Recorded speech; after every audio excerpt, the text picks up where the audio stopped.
Hey, thanks for tuning in. We are Living Fit, your trainer's trainer. We not only have education courses for trainers to upgrade their game, but we have full on follow along programs, workouts, exercise breakdowns, nutrition plans, and fitness equipment for you to reach your fitness goals. Now, enjoy the show. Hey, what's going on, everybody? Aaron Guyett from Living.Fit. We're here with the LivingFit Show, and we have an incredible guest, Emily Schromm. So she owned Platform Strength Gym in Denver. We'll talk about the evolution of that.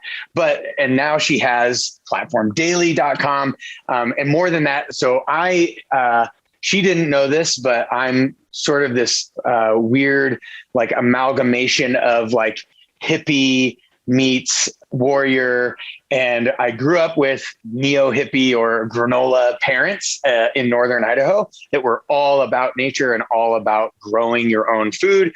And she impressed me. I looked at her Instagram and she impressed me with her knowledge of how to find food out in nature and how to find little remedies and stuff out in nature. So we will dive deeply into not just fitness, not just nutrition, but just wellness. And so, Emily, how did you get into this thing that is wellness? Hello. Thanks for having me. Great to meet you and hear a little bit more about you. This is going to be a fun interview. How did I get into wellness? You know, everything is, if you've heard of the term, the wounded healer, everything is my own healing. And I think as a wounded healer, I think all of us are this, where we go through something and then we just are like, oh my gosh, how did I not know this? I must share. And that's the hero's journey. That's any journey, I think, that is truly karmically sound. Is you do something, you learn it, and then you want to turn around and teach it. So for me, it was just a lot of deep diving into how much I did not like myself, the issues that I have had since 3 or 4, stomach issues, skin issues, brain issues. I had 8 concussions growing up. So there was a lot of other factors into my own instability. And I think I was always seeking stability ultimately. And so really learning that was at first physical stability in the gym and feeling grounded and rooted and able to feel my body get strong was very important as the first step. That was pretty transformative. But then once you get comfortable with that, you get curious about a little bit more. And so it was, wait, I can do something about my chronic stomach issues, or I can do something about my skin that just flares up always. And I can do that through food. And so it was the next layer that I wanted to dig into. And then it just kept going and kept going and kept going. And that's the beautiful thing. It never stops. There is never going to be an end to what we can discover and what we can learn when we are in that journey of self-awareness. And that's why I am so thrilled about all of this connecting and weaving together, because we can't talk about our own stability and our own health and our own wellness without also addressing the state of Mother Earth. And I think we're finally waking up to that it is all one and the same. And without sounding too granola-y and hippie, which I think you might be familiar with, it's so profound when we think of the healing that we can achieve for ourselves. I always try to biohack it, right? I'm pretty hippie, but I'm still very impatient. Like I still want to see things move. I want to see results with what I do. And some of these herbal remedies and some of these things, even the tea that is growing, it takes time. We are paced by nature.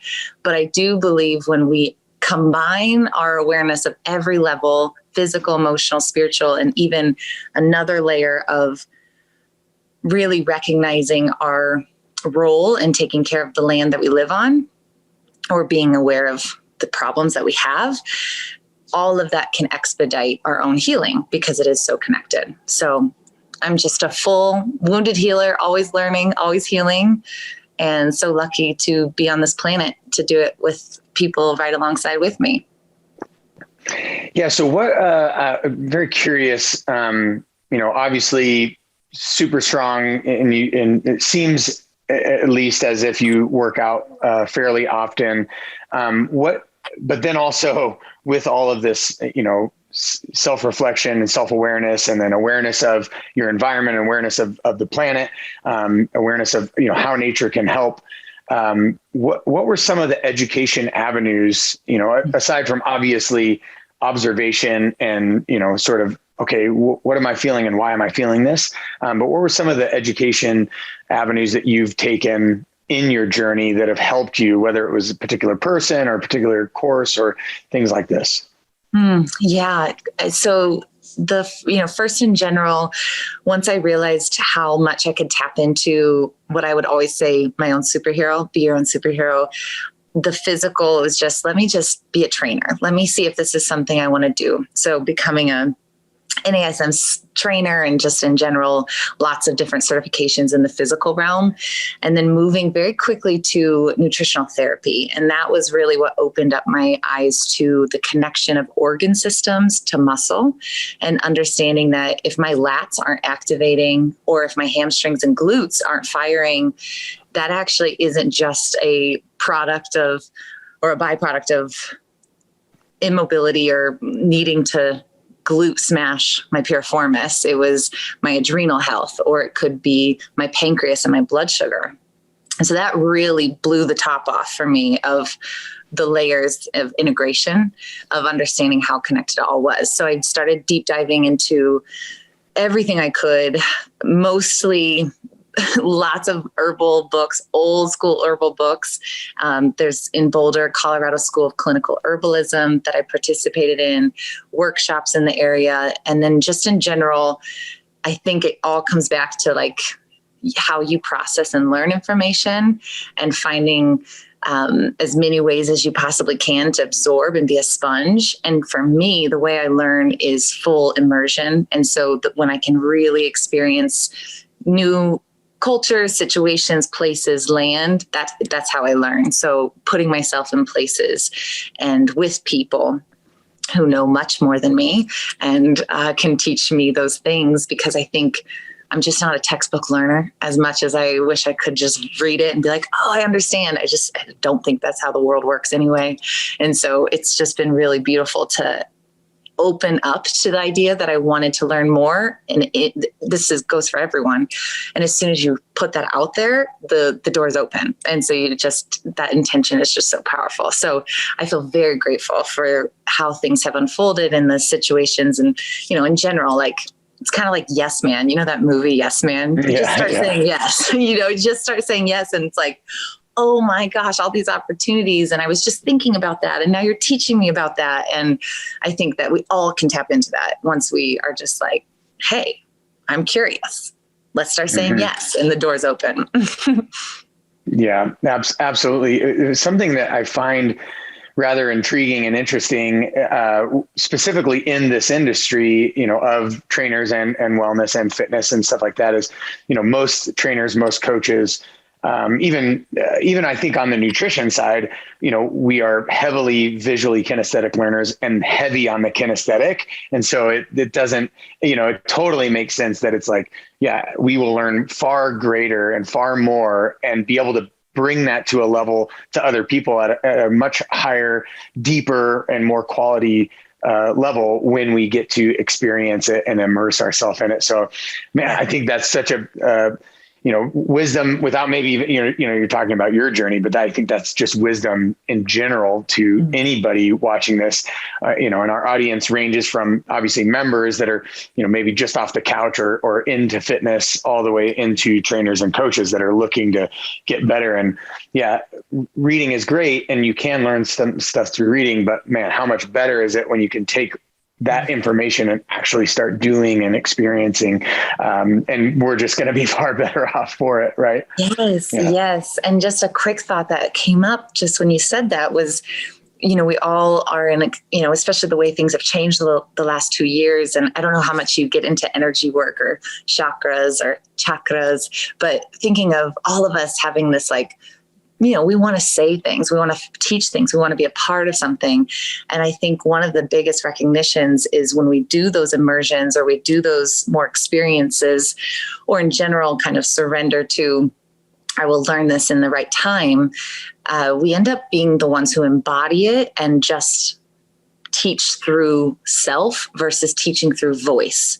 And I don't know if that makes sense, but it's this idea that the more we really truly tap into whatever that is, that curiosity or that learning, we end up being teachers just by living our life. We don't necessarily have to put pressure on ourselves of how we get all of it out there. So that's been really beautiful to unfold as well. Yeah, I've heard this is a more of a Christian, which is a little bit out of the chakra or whatever, but it was like, I'm paraphrasing it. It was like always speak the gospel and sometimes use words, kind of a thing, right? But it's like always share the good news, but sometimes you're going to use your words. But most of the time, this is going to be just an outgrowth, an intrinsic outpouring of who I am, right? As opposed to, trying to forcefully listen to me, right? Yeah. I love that. Yeah, absolutely. Okay. So talking, I want to maybe nerd out a little bit on, and it's going to be hard here. Obviously it would be much better if we could just be outside and then looking at different plants and things like this. But what are some things that people typically see every day, when there's growth happening, right? As long as there's some sort of growth around them, be it that they're south enough to not have freezes and things like that. Or maybe even in the winter, maybe there's certain things that they can find as well. But what are some things that people probably pass by every day and don't realize that there's power right there at their feet that they're just walking by? Everything. There's a beautiful book. This is specifically for Hawaii, but there's a beautiful book called Medicine at Your Feet. And I think that's just in general, we must know that there's medicine at our feet always. And plants have, I think the beautiful thing about psychedelics or things that are, talked about more often these days, trendy or not, whoever it is, there is an awakening of what plants can do, but there still is a limitation on what plants that aren't psychedelics can do, or that knowledge, so it's whether it's mushrooms or ayahuasca, there's like this, wow, reverence, deep connection, but energetically and emotionally and spiritually, all plants have those capabilities. It's whether or not we are open to receiving them. And then what's even more ironic is that there's plants to help you be more open to receiving. And so there's just this beautiful ecosystem that we're around that I will always forever be blown away by. And I think if we think of it as medicine at your feet and the amount of knowledge we can learn, some of the things that happen when I start to learn and unfold are just situational. So this is a great example. I was in a cabin last weekend and I was really working on my solar plexus. So my sun, or if anyone isn't familiar with that chakra, it's your belly and it's your creative expression and it's your kind of masculine energy in general and ability to see what you create as not just fun, but powerful and purposeful. And so I was going through I had a sound bath lady there and we were working on solar plexus. And I didn't even notice until 2 days after I walked outside and there was these gorgeous black-eyed Susans just popped up out of nowhere in beautiful yellow color. And I just thought to myself, I wonder what these energetically do. And so I did a quick Google search and it was all about solar plexus. And it was like, did these just show up or have they always been here? And it reminded me of something I learned in Hawaii, because this is, truly like the universe was created in the Hawaii Islands. I'm so convinced of, is that 3 months in the villages way back before Hawaii became what we know Hawaii to be today, they said that a plant would show up and grow 3 months before the disease would show up into the village. And the plant was the cure. And so there's this recognition of how little we know. And if you look at the documentary Fantastic Fungi or Kiss the Ground or some of these beautiful ways we actually understand that nature is trying to help us and heal us, then there's no choice but to respect and have reverence for everything that we walk by. And so even just walking by, one of my favorite things to do for you and for anybody listening that's curious is there is an app called Picture This. And I love it. You're right. It's so great. It's the first kind of way to say, okay, this is catching my eye, and don't just let that go. Some people are like, it's pretty, walk on by. But when I see something that catches my eye, there's intention for everything. So I'm like, why did that catch my eye? Why did I see that right now in this moment? And I always picture it if I don't know what the plan is. And then I'll go dig into either my books or old archives from my school or just some sort of plug and play of one herb a day and just learn as much as I can about it. What is it supposed to do for me physically, mentally, energetically? And is that something that I need? And it's just so crazy. It's usually the herbs that I'm needing. And when you look at different areas in Colorado, like some of the herbs right now that are needed the most are for lungs. And mullein, it's Mullein. It is one of the most beautiful, fluffy, fuzzy, gorgeous plants, and you see it everywhere. And I've seen it more in the city of Denver than I've ever seen it before. And I think it's because we are all struggling with lung issues. We're all holding, whether it's grief that we're holding, which is really connected to lungs, or whether it's the fact that we're in a pandemic specifically tied to that organ system.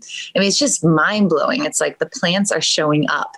And so my hope is just in general, how do we actually get our hands on this for self? How do we collect and harvest and use, whether it's build your own apothecaries or whether it's wild foresting, wild harvesting, but they're all there. And it's just really quite fascinating to see. I would say for everyone, just go outside. What are the plants you've walked by? Look for 3 of them and see if they might be connected to something that you personally are going through. Because the chances are pretty high that they will be, because that's how cool nature is. Right. So just out of my own personal curiosity, is mullein also known commonly as lamb's ear? Is that the same thing, or is that just a slightly separate?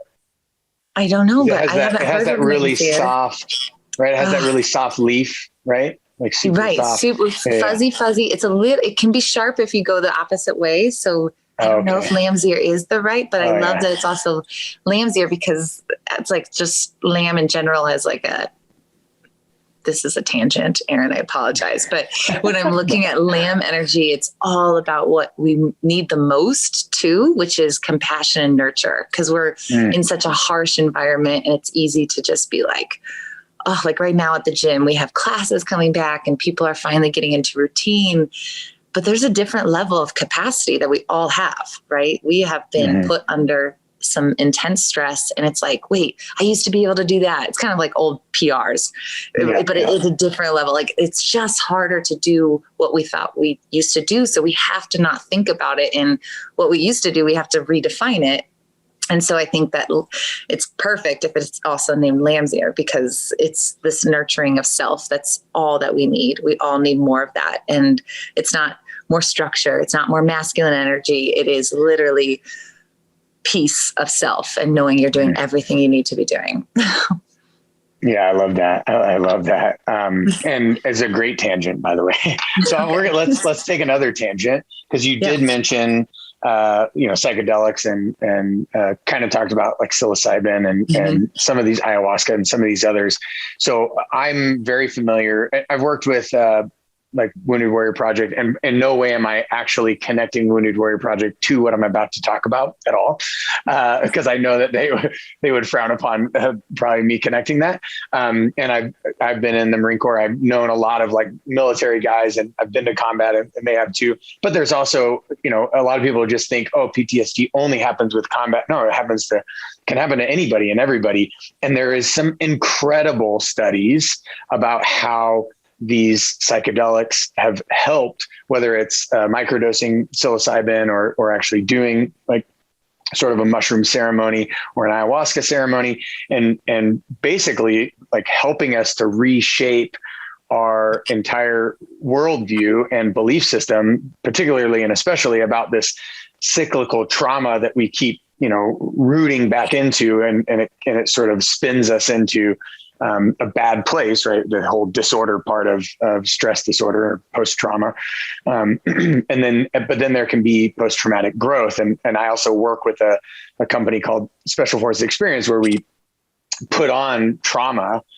We help people go through trauma, like physical, mental, spiritual trauma, to be able to understand and learn how to grow from that trauma, to also grow from our past traumas. But specifically with psilocybin, I would love to jump in because I don't know much about that. I haven't done a deep dive. I've been a Marine Corps reservist for a really long time, so it would be a little bit more difficult for me too. I know that there's VA doesn't allow for that. So you have to find like certain organizations and groups, or you have to travel somewhere else to be able to do this really groundbreaking and very transformative from my observation point. Can you talk through, do you know anything about that, or can you point in right directions? Or I'll point for sure. So I would say everything I know about psilocybin is due to Michael Pollan, How to Change Your Mind, which is just a fantastic, I felt like that. I just love Michael Pollan so much. And he brought to life a book that was so accessible to all ages. I had a book club with my grandma and my aunts and my mom and my sisters and my cousin, and we all learned about psilocybin for your mind. So in general, it's very accessible and approachable, and goes through all of the details of what it does to our psychology and to our, just in general, our physiology is so desperate to connect. And so from kind of taking it out of the science, and just for me, because again, the wounded healer in all of us, it's the experience that I have that makes things teachable. So I really got curious about what it was going to do. I was resistant to all drugs for a long time. And then finally I was open enough to, okay, I'm supposed to do some of this. I don't know how, what does this mean? And so I started with very small microdosing, just to in general try to shift some patterns that I had. And the efficacy was mind-blowing in a way that I just could not wrap my head around, because I also, it didn't make sense in the literal term of knowing the science. How does this still translate in my body? So in general, what I really, since I've done trying to more explain it to my podcast listeners or people that I teach in a way that's approachable, the easiest way for me to explain it in non-science terms is that it really teaches you how to feel. And if we're so connected to this beautiful fungi that is maybe the root origin of all life, right? If we finally are opening ourselves up to how connected we are and how we are all one, it's crazy to finally start to see things in the way that we're supposed to see them. And so the best example is if we are disconnected in self, we know nature heals us, right? We know going to places without technology, we know disappearing into a cabin for 3 days, there's nothing that will replace that. Good food, of course, and maybe good company, but nature for me is number one medicine. It transforms instantly. And so if we think about consuming something like psilocybin, especially when it's been grown with such beautiful intention, which is another part of plant medicine that I think is not talked about enough, is the medicine is made by the maker. And so when I'm making teas or I'm harvesting something, and this is all fairly new, in many ways for me, but if my intention is to help somebody with a lung issue or help someone recover quickly from a flu, if I don't have that pure intention as I harvest, as I collect, as I grow, if I'm the farmer, if I'm putting it together in a package and delivering it, that is 80% of that power. And so I think we sometimes disconnect, like, oh, here's mushrooms, I'm going to take it. What's on the other side of that? What is the other story of how this was grown? Because that's the medicine of it. And I think that's what's really beautiful, is now experiencing, okay, this person grew this. I know what intention went into this. And now let me consume this. What happens is just instant connection to remembering that it's not as big of a deal as I've probably made life to be. I'm overcomplicating everything. the wind is connected to my thoughts. The trees are connected to my feelings. Like, you start to get all these crazy woo moments, but it's just true. It's just so like, oh, okay, cool. There's a bigger thing going on here. And then you feel everything. And I think that's what we need as in general, our whole entire world. We don't know how to feel, and we're learning how to feel again. But that's really hard because we know we need to sit in it.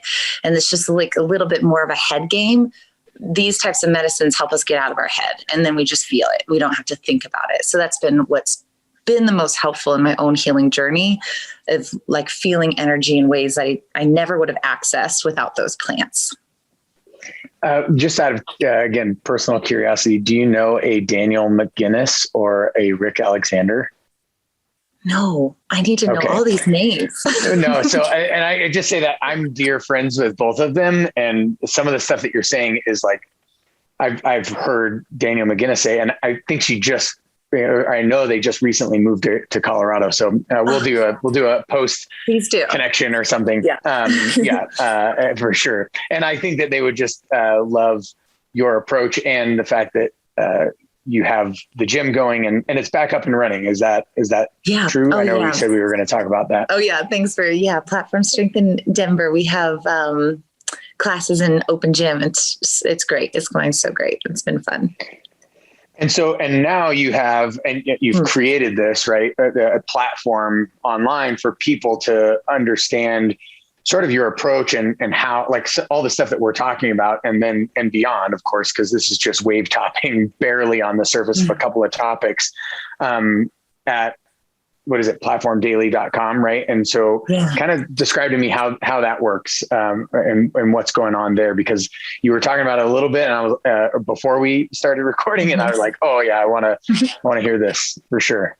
Yeah. So, the last 10 years, I've just really been grateful because I am, like you, we're creators. All of us are. We are all creators. And so I love taking ideas and turning them into products and helping people enhance their life and accessibility to wellness.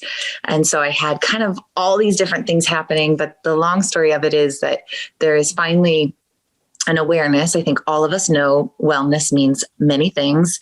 And so the goal with Platform Daily, or in general Platform, is to take movement, macros, micros, mental health, meditation, musings, which is my favorite word, because I just feel like life is such a muse. And it's like, what does that even mean? That's the whole point. We get to figure it out.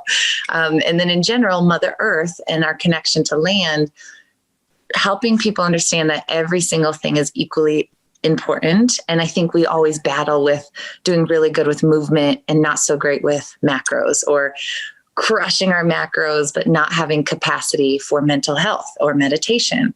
And so it's this understanding of the in-between, finding the middle of all of these, right? We're all in search of that balance.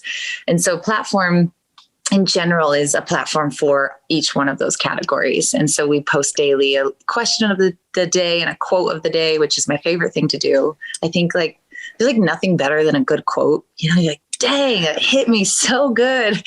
So I love, it's just, and I'm having so much fun in this process, consolidating all these things I've done the last 10, 11 years into one place, because it's just so pure nurture. And I think we need that more than anything. So the final piece I think that's helpful is like, we still need a structure. We still, masculine energy, even though it's been quite overdone in the world we live in, it exists for a reason. There needs to be containers in for which we learn and help build systems for ourselves. And so I really sat with this for a long time, because how do you take all those categories and help someone know what to do with it? Because if not, it's very overwhelming. And then you just always feel like you're catching up on the other one, I'm behind.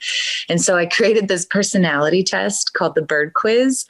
And it's a personality test that has 4 archetypes. So you can be one of 4. And it's very helpful because in general, it's not quite like astrology or your Enneagram or your human design, where it's just who you are. It is always evolving. And so when I was living in Maui for 8 months, working with these farms and bringing back this tea company, it was like very clearly one energy. And now that I'm in Colorado, it's fascinating because it's like, oh my gosh, even geography can change and your surroundings can change what your medicine needs to be. And if we realize that we can be in one situation and hardcore weightlifting might be really good at that time in our life, but we shift and we pivot and all of a sudden it's not so good for our life and it's causing adrenal stress. Sometimes we spend so much energy wishing we fit back into the old box, we don't let ourselves evolve. So I love this idea of giving yourself grace to adapt, but then also trying to figure out what your medicine is ultimately a way for us to stay in balance as often as possible in more situations and scenarios. And so I want to be as creative as possible. Well, creativity comes from alignment. True creativity that's infinite, right? Not just creativity that kind of fizzles. So then how do I stay in alignment? So it was my own way of biohacking my own system of how to make sure I knew what types of workouts to do that weren't going to push me over the edge, but they were going to give me what I needed to still move through something. So it's been really fun to kind of put that in one place. I'm very excited to see what you are once you take it. Yeah, absolutely. And so, and that's a free offering on there. And I've read some of the, is it musings or the, right? But you produce, right? You have like writing and stuff on there that people can read and okay. And those are, and that's just muse, not musings. Muse, I just remember that incorrectly. No, you're right. Yeah. No, okay. Muse. In general, I think I'm just going to get weird because that's who I am. But Muse for me, in general, it's MUSE, right? And so we all are so concerned, I think, about. It's good that we're concerned by it because it is who we are. I don't know if you've read like the book in the 60s, Culture of Narcissism, but like in general, we kind of have this like idea of who are we and what is my role? And we forget the us. And so Muse to me is separating the me and us is right in between. And it's this idea that we're like really all kind of connected in a way that we, with understanding of, would be a lot healthier in general. Mm-hmm. So the example too is, so if you're it's called the bird quiz. So you're either a B, I, R, or D. And there's 4 animals because I think we're all birds. I love birds. I'm obsessed with birds, but there's no way I could have picked 4 birds. So these are 4 non-bird animals that you can be. And it's amazing because if I'm a bee, which is a beluga, and I'm out of balance, I actually need to go to rattlesnake medicine.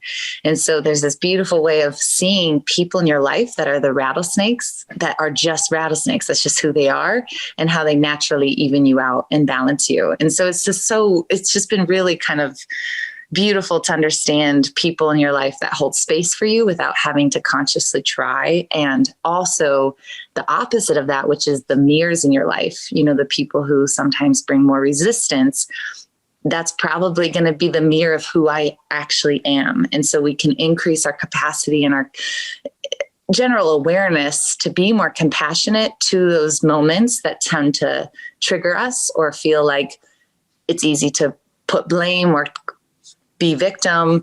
It's actually all a reflection of self. And so it's really fun to start to see, oh my gosh, no wonder why we maybe have a little resistance because we're the exact same versus, oh my God, we get each other. That's why you're so stable for me is because you are my medicine. And so it's been really fun to unravel that the more that I learn from the people who take it and their own unfolding of what it means for them.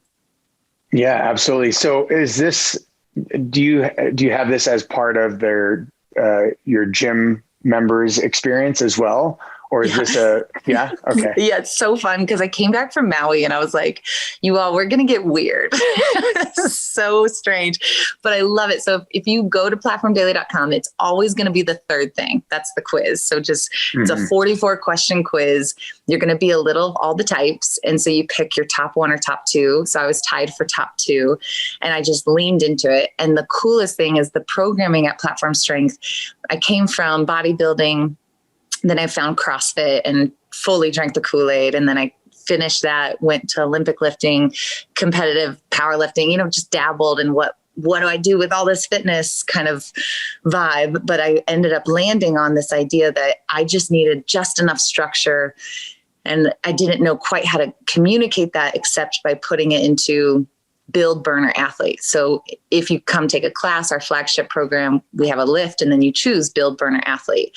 And it's so cool because the archetypes that we have each coincide with build, burner, athlete. So if I am an Impala, that is this big creative energy, always kind of moving, wanting to try things. That's total athlete energy. That's like, be explosive, try Olympic lifting, find out like how to like use that power and that energy. So I have my Impalas do the athlete circuit. I have my rattlesnakes do the burn circuit. And then you'll find this interesting. You know, the people that like really don't do well when they mix cardio and strength. Mm-hmm. It's just not a thing for them.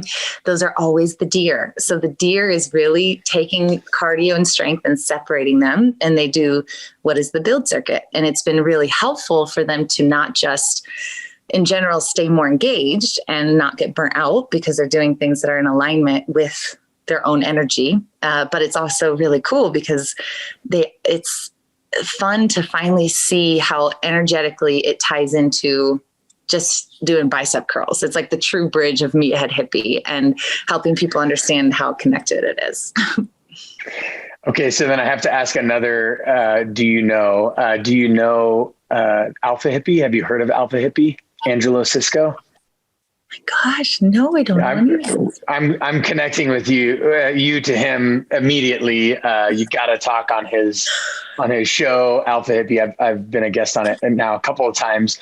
And I feel like you guys are speaking the same language, but so he's helping clarify and create a healthy masculine energy, right? Which obviously when masculine energy goes off the rails, we get what you've, I think, have been aptly talking about. And so I think that would just be such a great connection, especially with the way that you've designed the build, burn, athlete and the beluga, impala, rattlesnake, deer, the bird. So now I'm excited to actually go on there, to go to the third thing down and take my 44 question quiz and find out what I am as well.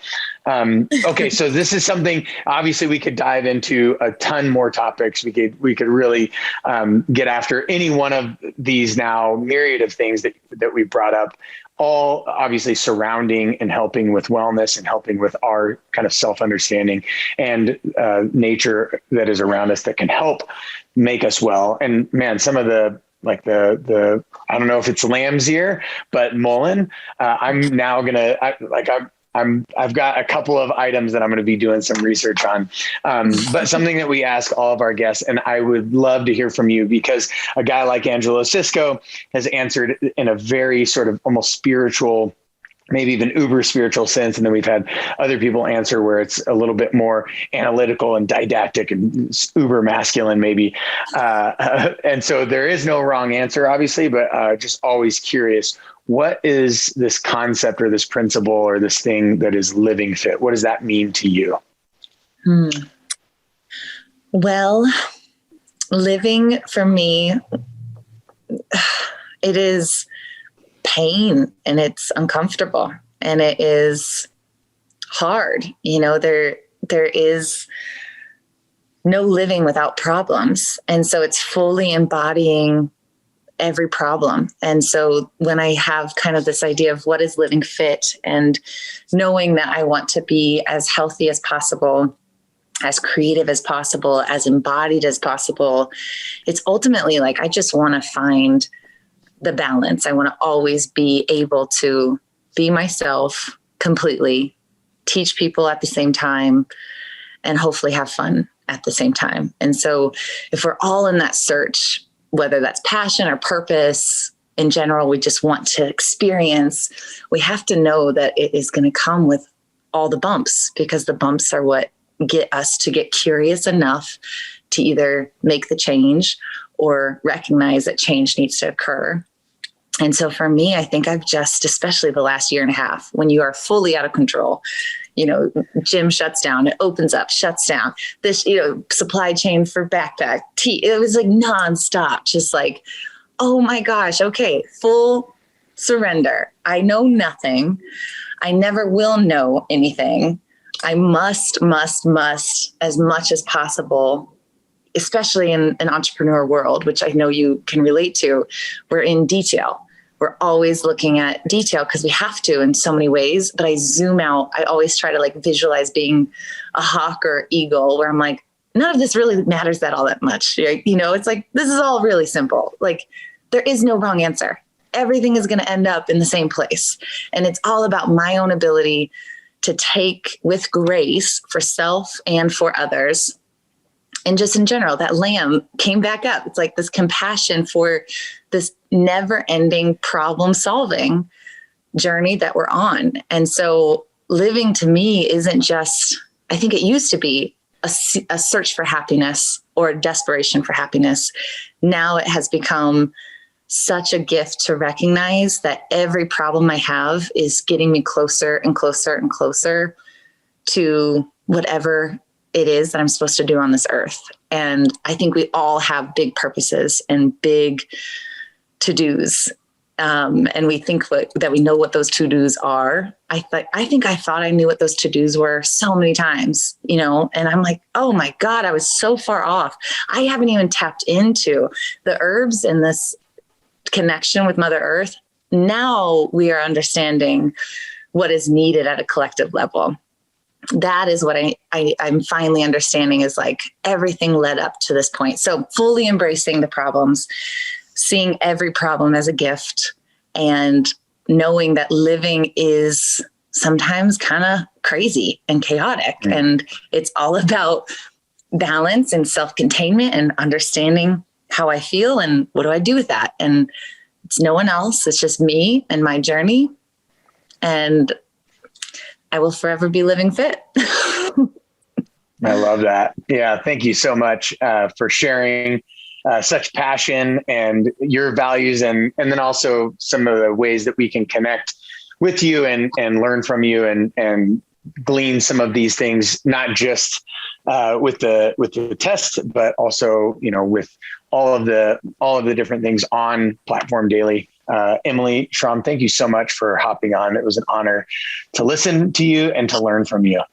Thanks, Aaron, for having me. This was so good. Hey, for more interviews like that, don't forget to subscribe to our YouTube channel. Also, if you're looking for not only those interviews, but follow along programs, exercise breakdowns, workouts, nutrition plans, and fitness equipment for your fitness results, make sure you hop on to living.fit, become a member today, and I'll see you on the next one.